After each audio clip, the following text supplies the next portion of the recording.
Hello and welcome to another edition of BuzzFeed Unsolved Postmortem, a show where we answer your most pressing questions about the most recent episode of BuzzFeed Unsolved, which was the Somerton Man Revisited.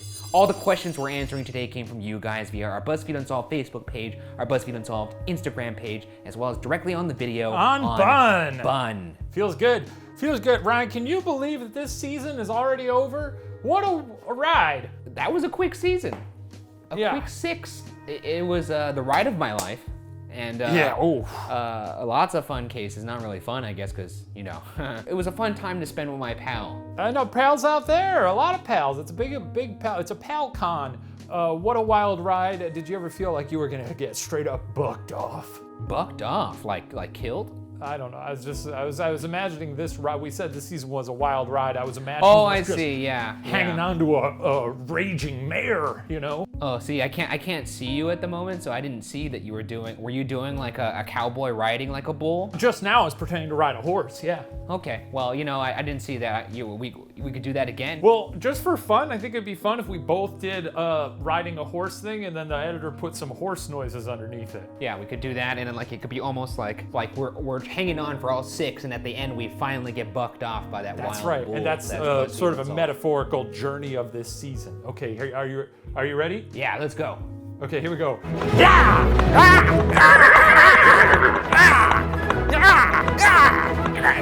No, he's gonna buck us off. Did you get thrown off? Because I'm still on. I got thrown off. I couldn't handle it. Oh, I'm down to a trot now. Well, here's the thing. I thought we both agreed that we were gonna get bucked off, and now you. I wasn't really paying attention to you when you were talking. I was just sort of imagining how fun it is to pretend to ride a horse. Oh, you were riding a horse. I was actually riding a bull, as if we were like. Who rides a bull? Nobody rides. Do people ride bulls? Yeah, the rodeo. I thought they rode horses at the rodeo. I have no idea. I've never been to a rodeo in my life, obviously. That can't be ethical. Oh yeah, they ride a bronco. A bucking bronco. Let's look at this fucking art. How about? Fart time. This is Happy Last Postmortem. These are from Andy C. White. You know what's very funny about this? These are very glamorous, by the way. These are beautiful. These are really good. We look majestic. I think they've been around for a while, because I remember being tagged in this some time ago, and I either liked it or commented on it, because look, we see it. We see it out there. You probably have this framed in your bathroom at eye level for when you take a pee. I have it taped up on my mirror, so every morning I look at it and I go, looking good. Shout out to Andrea White. Follow them on Instagram at Andy C. White to see more of this wonderful art. This is really good. Let's get into some questions. Huh? Huh? Huh? Huh? What? What Let's get some questions. Let's do some questions, is what I said. Okay. This comes from Anna Mayerson. Hi, gentlemen. For the hashtag postmortem, whenever I hear about an unsolved case with very weird clues that seem like they should mean something but go nowhere, stuff like the name Keen in this case, I wonder if the killer was intentionally putting weird stuff into the crime scene to distract investigators. My question is this. If you guys had committed a crime and you were trying to send investigators on a wild goose chase to get them off your trail, what spurious clue would you leave? Did they use the word spurious? I love that. What would you leave at a crime scene, Ryan? To throw them off. So that's different than mocking them, because to mock them, you could leave an actual dead goose. Yeah, you're not mocking so much as you're trying to fuzz the narrative a little bit. Fuzzing the radar, so to That's speak. right, exactly right. What if you just left a bunch of fuzzy peaches? Here's what I would do. Every day for a year, I would prick somebody with a needle on the subway or something. Well, that's already assault, so you're Well, already... they wouldn't know because it'd be a very thin needle. A needle They that you could barely wouldn't even- know. like an So you're gonna do this like every day, and no Yeah. one is going to say, hey, you just pricked me with a needle. Have we not been on a tube or the subway and it been so packed that everyone's in there like sardines? You feel a prick on the small of your back. If someone pricked me "Ow." with a needle, I'd say, excuse me, why have you done that? No, but the thing is, you wouldn't know who it was. So anyways, I would do that for a year. And I would slowly but surely gather hundreds of blood samples. And then, at every case, after every murder scene, I would just leave that blood there. But then it's like, then you've tipped your cap as to what you're doing. They're like, oh, okay, so this person just collected blood from 365 people and is putting it at every crime scene. So we can probably rule all these people out or not. Like, the goal is to get them on a track. They're really sinking time into it. If there's 365 blood samples on there, they're like, oh, okay, he's trying to throw us off. You don't want them to know they've been thrown off. Yes, but what if I am one of the 365 blood samples? I guess. It's a risky move. It is a risky move. But by your logic, they'd be like, we gotta throw all these out. What about this? And I'm still workshopping this, but it's an idea. Yeah. You stay at the crime scene, and when they get there, you're there. And you say, I did it. Just kidding. Yeah, I don't know what happened here. What? Because then they're going to be like, well, this guy obviously wouldn't just stay here and joke about having murdered someone, and then, he couldn't be that dumb. So you think that is less likely to get you caught than me fuzzing the radar with 365 blood samples? Yes, I think so. I don't think so. Because there's no other person for them to pin it on then. I don't know. Yeah, I guess I haven't really thought it through. Maybe I'm going to prison. Well, we spent enough time on that question. Let's all go on over to Grahamtown. This is from Soccer Chick 189. If y'all were on horses on the beach and you see a man just laying there in a random spot, are you gonna leave? Or would you see if they're sleeping or dead? Congrats on 100 episodes. Much love from another Colleen in Texas. Yeah, I wondered this too. If they're in a full suit. I think in LA I'd keep on moving. That is true. People love to sleep on the beach here. Yeah. Middle of the day. But if they're in New Jersey? Jersey even more so, because they're probably just passed out, right? I watched Jersey Shore. I would like to think that I would inquire, but I would also, like Shane says, in LA, I'd be like, oh, guy's taking a nap. But if I came back, and this was several hours later, you know what? Even still, I would probably think that's a long-ass nap. I wouldn't think, like, dude's definitely been murdered. Right. Like, I'm not walking up next to him with, like, holding a spoon up to his mouth to see if he's still alive. This comes from YouTube. This comes from General Kenobi. Hello there. Hello there. Wait, did they say that? Or did you say I said that. Oh, that's funny. Hello there. Hello there. Anyways, this isn't about this episode, but are there going to be any supernatural episodes? Yes, there is. Whenever we could film, as you all know, the world's going through a tough time right now, and we're all locked at home. So whenever the stay-at-home is lifted, or whenever it feels safe to travel, we will leave from our respective hovels, and then we will go out and fly to various haunted locations around the world to hunt and kill ghosts once again. Can you bring your katana next season? Oh, hell yeah, dude. Decapitate a ghost? What if you bring your katana? I'm sure it'll be incredibly easy to travel with. Yeah. And you douse it in holy water. That's a good pitch. Or I could douse it in oil and set it on fire like that guy from Game of Thrones. That's pretty good too. Yeah, that came in a lot of handy. Those guys did great. Whoa, cool, this is gonna be incredible. He only has one eye, what are you gonna do? So yes, we're waiting until it's safe again, but we would love nothing more than to get out there and whip some of that ghost booty. This is from K. Ishaya, hashtag postmortem. Shane, were you a fan of the show before becoming host? What made you be a part of the Unsolved team? Hashtag love from Mozambique. Hashtag Bugara, hashtag postmortem. And then a second question, which of the Unsolved members are Bugaras and which are Shaniacs? I was a fan of the show before it started. We've covered this, but my inclusion in the show was as uncelebratory as anyone could imagine. Ryan and I sat next to each other, and he asked if I would like to fill Brent's shoes. And he was free the next week, so he said yeah. Yeah. As for the crew, Devin. Yeah, she's probably more Bugara than Shaniac.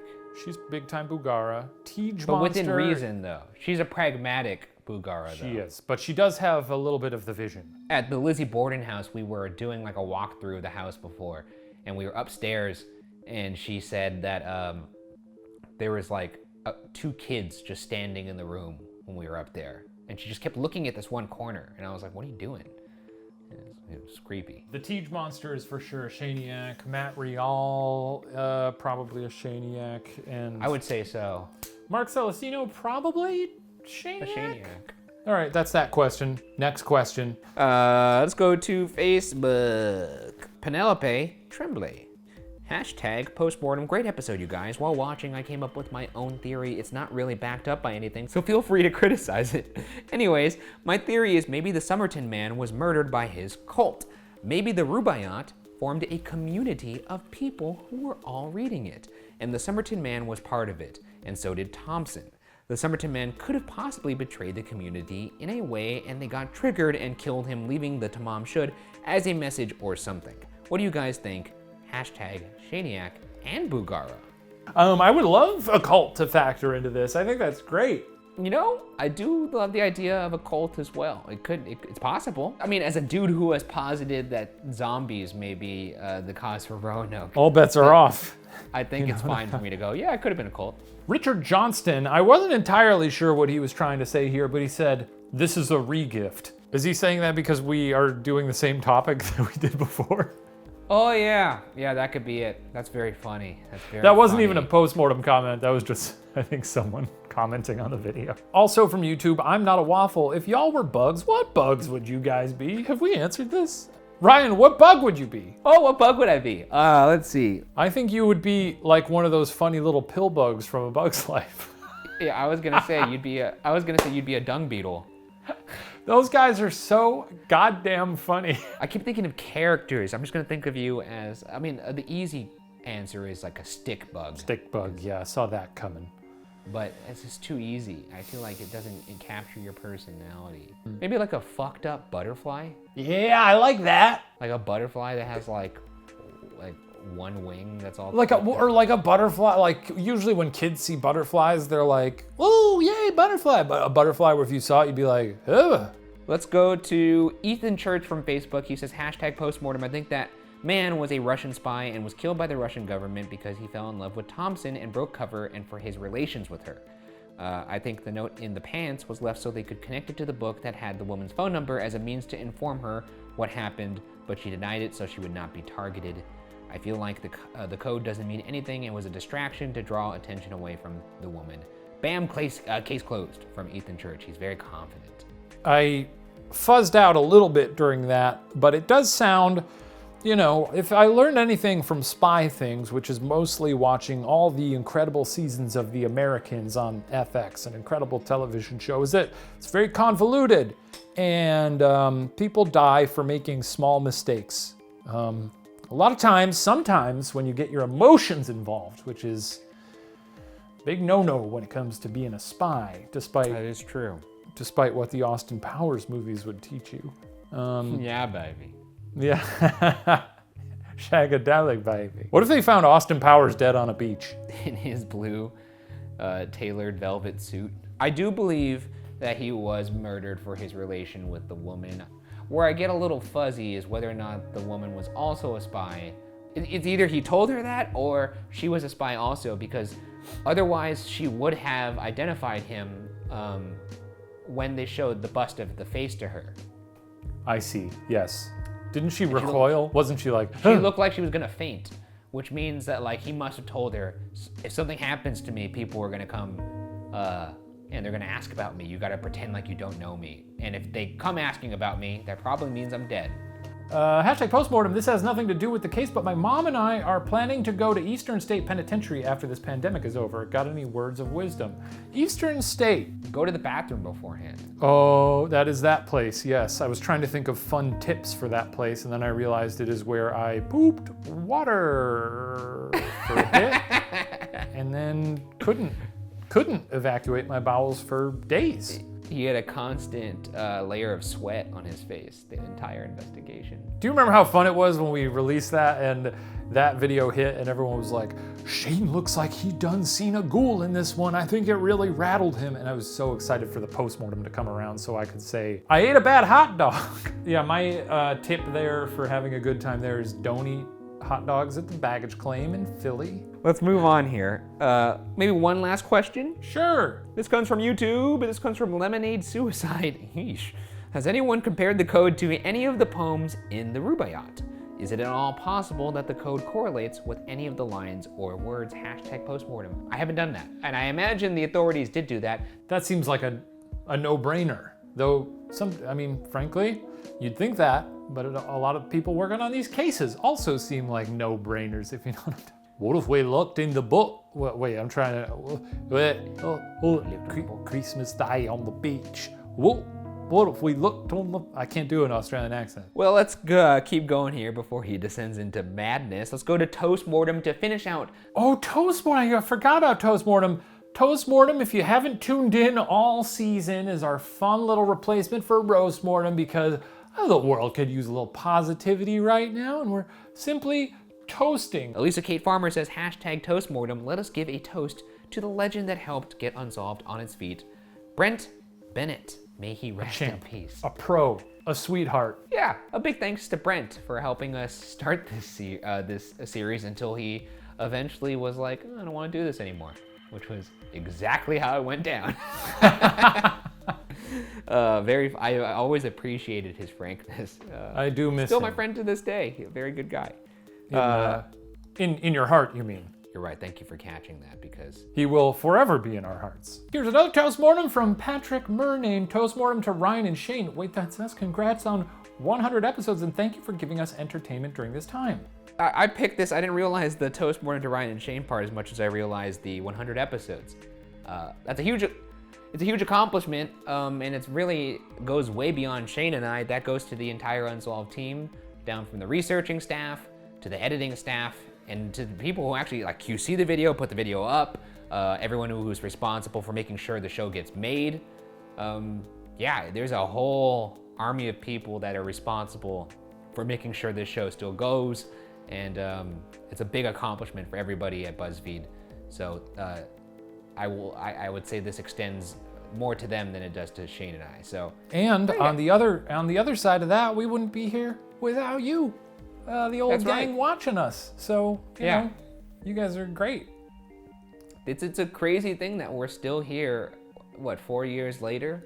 And really, like Shane said, that's only because of you guys watching and continuing to watch and telling your friends to watch. And that's not lost on us. So thank you all for tuning in. It's a crazy thing that we've built here together. So, yeah. Well, I think that about does it for this postmortem. It's gonna be, I'm kind of bummed we're not gonna have our little crimies out there anymore, but as I said, we will be back for some ghoul hunting when the world heals itself a little bit. In the meantime, if you'd like to find us, we'll be over on Watcher still making stuff, and we'll be back here ghost hunting at some point. We'll see you all later. Yeah! Oh wait, Ryan, let's bring it back. Let's ride into the sunset on our horses. Well, I guess that does it for this season. BuzzFeed Unsolved, True Crime. We'll see you all later. Season 6. We'll see you along down that dusty trail. Come on, long legs, let's go. All right, come on, Bessie. boy. Yeah!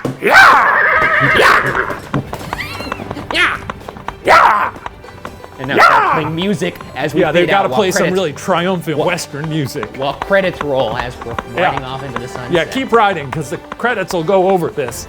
I fully realize this looks like I'm humping a chair. Yeah!